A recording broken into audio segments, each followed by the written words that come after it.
олон улсын чадaltaй, зоригтой аавын охтуудтай ур ухаан, урам ихийг уралдуулахдаа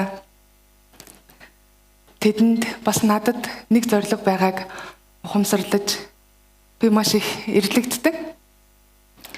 Дэвжэн дээр яс үндэс хэл соёл шашин шүүдлэг хамаарахгүй өрсөлдөн тэмцэлж байгаа тамирчин хүмүүст ганцхан зам байдаг. Энэ зам нь ялалт.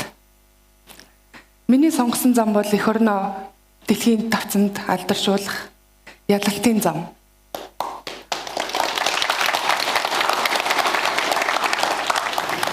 Хүнд хэцүү биш юм гэж байхгүй бах. Би ганц л юмыг маш сайн мэднэ. Өөрийн сонгосон замаараа өөрийнхөө хүсэл тэмүүллээрээ явахын тулд хүн эрүүл байх ёстой. Спорт бол эрүүл хүний хийх ёстой ажил.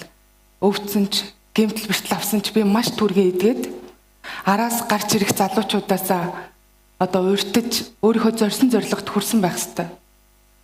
Тийм болохоор би энэ сүрийг сонгосон. Би тэмцээнд барилдахдаа намайг ингээд нүд салгалахгүй ширтэх тасгалжуулагчийнхаа амьсгаагч хүртэл мэдэрдэг. Тэгээ энэ сүртэй байхад би найдварыг мэдрэх болно.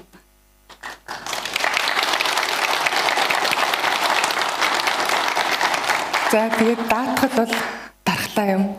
Энэ сүрт даатгуулцгаая. Баярлалаа.